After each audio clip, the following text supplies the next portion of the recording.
My name's Carl. I'm the TEFL guy. I've been teaching English as a foreign language for 20 years now in many places around the world. And every week I make videos talking about teaching English as a foreign language.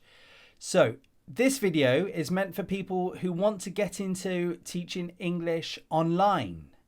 I'll be covering some of the requirements needed and some tips working for yourself or working for another company. I'm not going to go into lots of detail. This is just an overview video.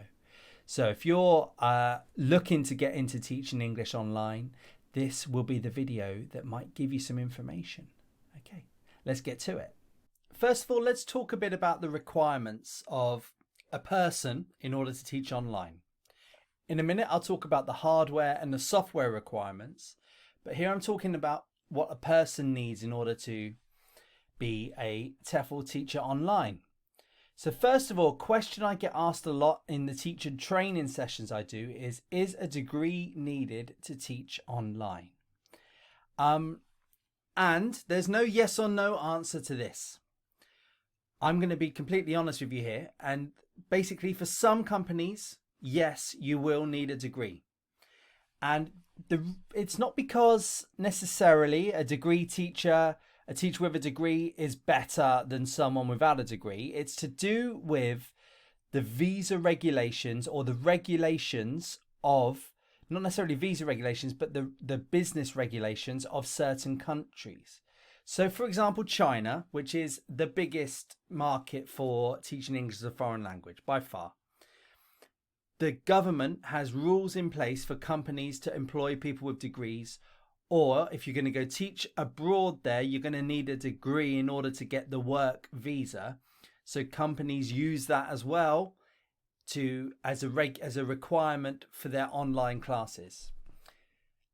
Now, that doesn't mean that you won't see jobs advertised in East Asia for people without degrees. They do exist.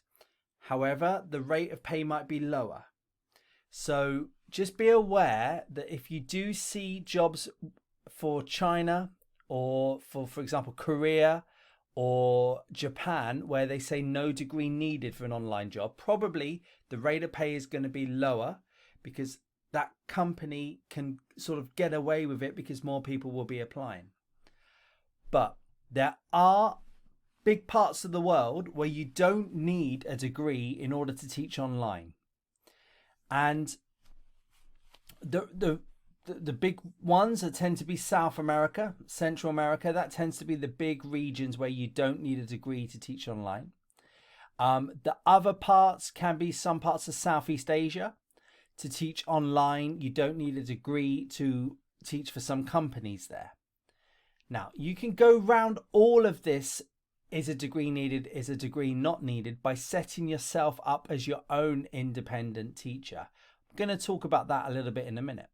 Here I'm talking about going to work for companies because companies will either have a requirement for a degree or not. And in terms of what degree, you don't need to have a teaching degree. You don't need to have some sort of degree in education or English grammar, linguistics, anything like that. It tends to be just a 3-year degree in any subject. Now, in the UK, it's a 3-year. I know in some countries it's 4 years, but to be a Bachelor of Arts or a Bachelor of Science, to have a degree in that in order to fulfill the requirements of having that degree to work for them. Okay. There are companies out there where you don't need a degree to work for them. So please don't be disillusioned, don't be disheartened if you don't have a degree, because there is work out there and I've got people working without degrees teaching online. What I would say 99.9% of the jobs I see advertised want is a TEFL qualification, and they want it to be from an accredited TEFL company. So, for example, a company like the TEFL.org. So just check, because there are lots of companies offering TEFL certificates. Lots. Some are cheap. Think, why are they cheap?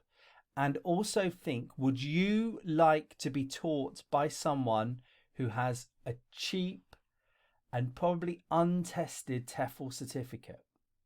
So just something to bear in mind. And that's why companies, when they're recruiting teachers, they want people to have a qualification from a good quality company that is accredited. Okay, so just something to bear in mind when you see the cheap ones out there. The next thing, when this sort of is a requirement that some companies have, some don't have, is about native speakerness. Whether to be a native speaker, whether they want a native speaker. Now, what I would suggest to you is, if you are not a native speaker, now what a definition of a native speaker tends to be someone who speaks a language as their first language, the language they learn as a kid. I'm an English native speaker. You might be, you might not be. Okay. But that tends to be a bit wider now, this definition. It's starting to have gotten a bit wider. So is someone with a super advanced level certificate of English a native speaker? Are they just a high level speaker? Are they speaking to a native speaker level? I don't know. There's lots of definitions, lots of debates out there. But I think there is definitely a case, if you have a really high level of English and it's not your first language, if you have a really high level, I'm talking sort of C1 level on the Common European Framework, IELTS 8, that kind of thing, IELTS 8 or higher even, I think there's a case for you to, if you're not a native speaker, for you to email the company and say, look, I can prove I've got a Duolingo certificate, a Trinity certificate, an IELTS certificate. I can prove that I have a native level of English. Do I count as a native speaker? You'd be surprised, they might take you on. So although the job advert says no native speakers or native speakers only, they might take on people quite high level. Okay, ask, email them, ask. Or if you can't prove that you are a native, and sorry, I should have said there are jobs out there where they don't want native speakers. They just want high levels of English. The other reason is sometimes they want people from certain countries with certain passports in order to pay people better. And that's a requirement from the government. Sorry, I should have said that. So it's not really the level of English. It's more about what passport you have. If you can't prove your level of English, or you're really struggling to find companies that will take people on without native speaker level, whatever native speaker level is, try maybe thinking about teaching people with your own L1. Can you find local students who are willing to learn either online or face-to-face from someone who's a high level? You'd be surprised how many people that would actually do that, especially low levels. The other thing to think about is find local language schools that during COVID times or now post-COVID, they are offering online courses who want people to teach for them. Sometimes they like a local person. They like a person who can speak in the local L1 in order to fulfill admin requirements, in order to get going with students. Okay, so just think about that. So talks a bit about the person requirements. Let's talk a bit about the hardware and software needed. Okay, so schools, and by schools I also mean companies, language schools and language companies, companies that take on big people. They have different requirements for hardware and software. It's not some sort of total sort of across the board thinking on this. So they might ask you to use their own software. So that tends to be through a web browser, not like a program you download, but they might use their own web software, which you would go through a web address, they'd give you a login, username, password, that kind of thing. Now, they tend to want Windows software for those browsers to work. Other companies, they might use Zoom, they might use Skype, they might use, very rare, but they might use the Google Education System. Microsoft Teams is another one that's used. So really got to go with what the school wants. However, I'd be very worried if a school was to make you pay for a Zoom subscription, or pay for some sort of premium aspect of some software. They tend to use free to use software. You don't need to go out and buy anything. However, the schools tend to want you to use a computer. They don't, or desktop PC or a desktop laptop. Can you get desktop laptops? I'm not sure. Laptops, PC laptops. They don't like people teaching on their mobile phones. They don't like people teaching on tablet computers. Okay. Because just the software tends to not be as good. You tend to not be able to do as much. The webcams can be, in a phone, you're sort of a bit closer, that kind of thing. So be aware that you might need a PC to do it. Okay. Yeah, as I just said, they may ask you to use Zoom or Skype. Okay. Most of my teaching is done online through Zoom. The one thing that tends to be across the board with all companies I've done some work for online is they want me, or they would want a teacher to do an internet speed check, and they would want proof of that. So that sometimes means they will Skype you, you screen share, they tell you to go on the web address, they watch as you do the speed check. Okay, so if you do have a low speed of internet, be aware that this is something that might cause you a problem. Okay, internet speed checks are kind of important. Don't spend a lot of money. Don't go out there and think, right, I'm going to go buy this brand new microphone, this brand new webcam, this new laptop, this Mac laptop, whatever it might be. Tends to be the things that you should spend a bit of money on are headphones. They work pretty well. They tend to, and a lot of schools actually want that. And if you're going to spend your money on anything, think about upgrading your internet speed. That's what I would suggest.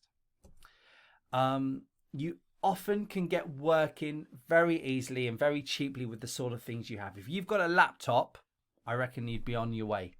Got a desktop PC computer, probably even better, really, because you can configure things a bit more. Don't go out there and spend a lot of money and think, right, I've got all this new stuff. I'm definitely going to find work. I'm definitely going to get students. I'm definitely going to get a job. No. Yeah. And as I said, computers, not tablets. Okay.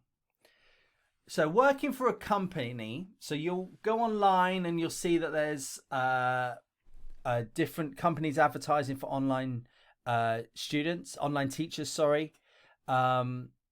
And I've got another video where I talk about the different places you can find online work. But the first thing to be aware of is that there's probably a different sort of application process for this company in China, Japan, Brazil, Sri Lanka, Kazakhstan, wherever it might be. There's probably a different way of doing it in terms of the stages or the things that they want from you than you are used to in your own country. And you've got to be flexible in this way.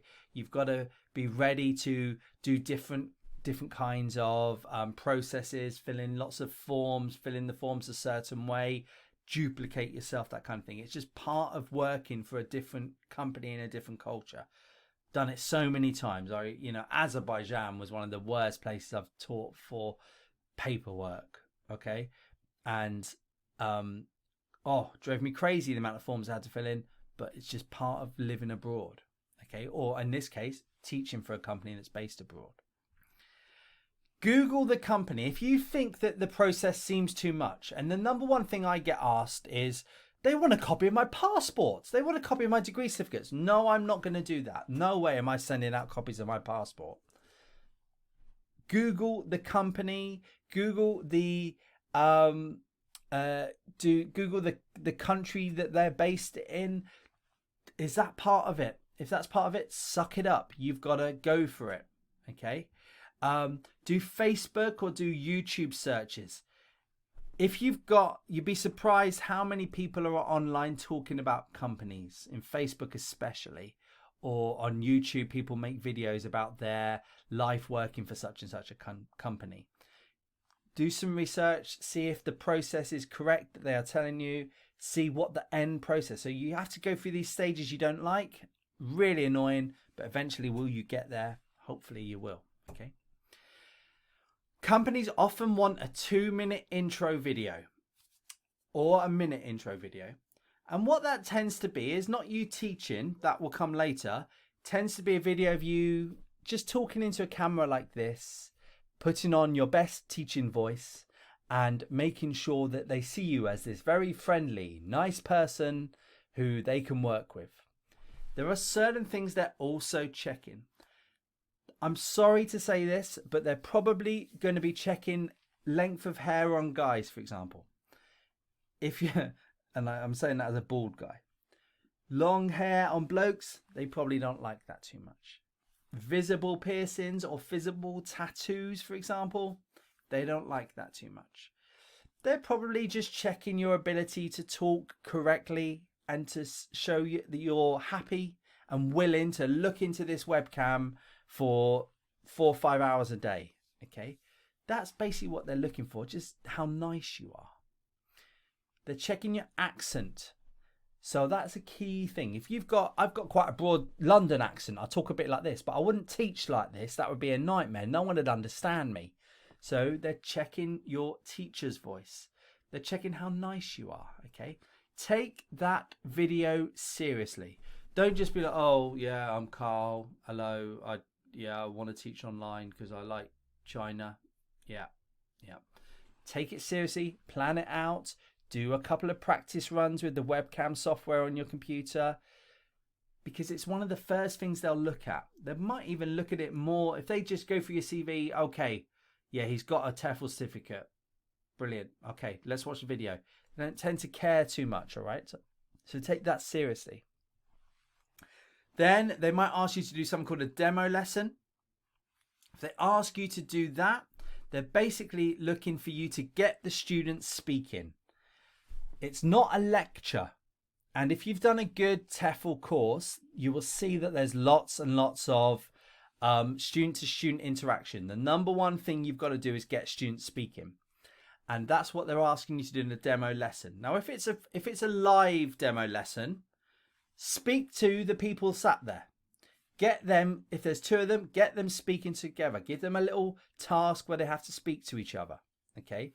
They're also, if it's a demo lesson where there's no students, you're doing it online. Imagine you're getting the students to speak. So you say, okay, and you might give them some pretend names. You might say, okay, Miguel, could you now please speak to Pedro about this? Or, right, I'm going to put you in pairs now. Right, you're all in pairs. Please discuss this question. Get the students speaking, and also think about using a bit of software if you can, a screen share, or if you've got some nice props, using some props, something like that. Try and correct an error. If it's a live lesson and the students that you're teaching do a small mistake, grammar, pronunciation, vocabulary, try and correct that in a nice way. Got another video about how to do error correction, but don't just allow them to get away with that error. They might be doing that to see if you are a good enough teacher to correct errors, because a big part of teaching is correcting errors. Be nice. I can't tell you how many people have sent me videos and gone, is this video nice? And is this video okay for applying? And they just look like a horrible, miserable person in their video. Be friendly, be nice, look like you're enjoying it. Okay, might sound crazy, but it's very, very true. So you don't want to work for a company. The next thing is to set yourself up as independent. Now, if you want to set yourself up as an independent language teacher online, like I do, I get my own students, I do my own marketing, I take the money myself, I sort out my own taxes, I do everything myself. First thing to tell you is it will not happen quickly. You will not be like that getting students within a week of full time. It just won't happen. Didn't happen with me, and I did this pre-COVID, and now there's just so many people teaching English as a foreign language that there's a lot of competition out there. It will not happen quickly. Okay, be patient. However, long term, by far, it is the best way if you want to teach online to make a nice wage, a comfortable wage. It's the best and real only way is to find your own students. Why? you can charge a bit more and the companies won't take a cut. Okay. If you're teaching in China, the students will give, let's say, 10 RMB to the company. You get 6, 7, 5, whatever it might be. Long term, if you can find the students yourself, it's the best way to make a few quid.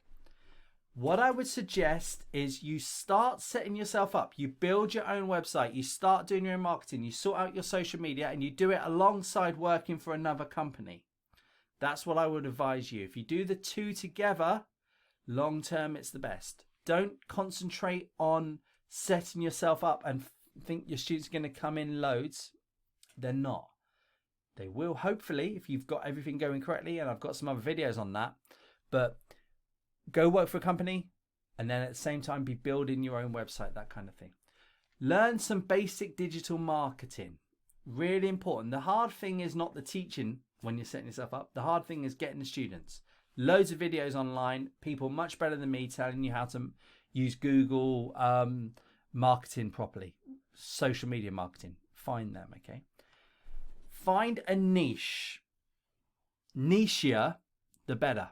People never believe me with this, but if I set myself up as Carl, the English teacher, and I have a website, carltheenglishteacher.com, it won't rank very high on Google. Why? Because there's big companies, the British Council, International House, language schools that have been going for many, many years with much bigger budgets that are fighting you to just generally teach English to kids or adults. Find a niche. That means find something that you enjoy teaching, that you believe you could teach, that students will Google search for. So for example, improve my presentation skills, Chinese speakers, something like that.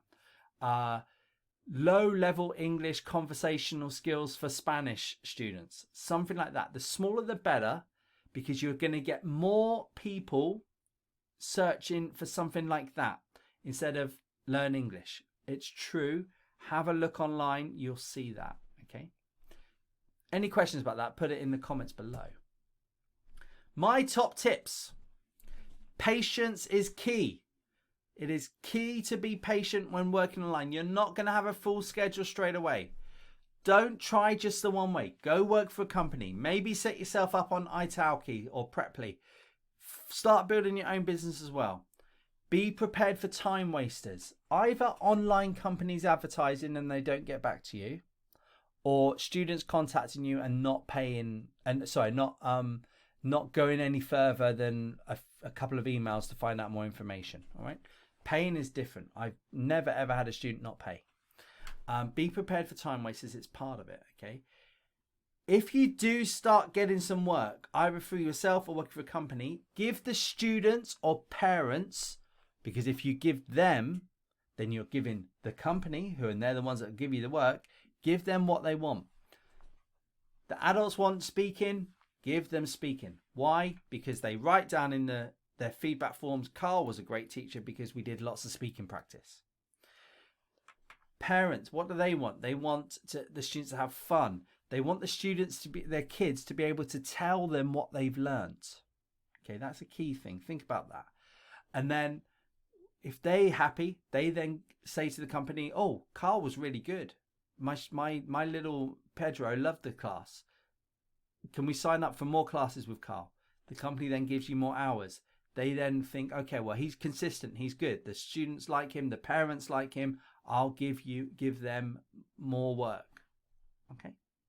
So I hope that helped. Things to be aware of really is that there are different ways to teach online in terms of the people you work for, either working for yourself, fully for yourself, or if not working kind of for yourself through companies like Italki or Preply, or going and working for a company.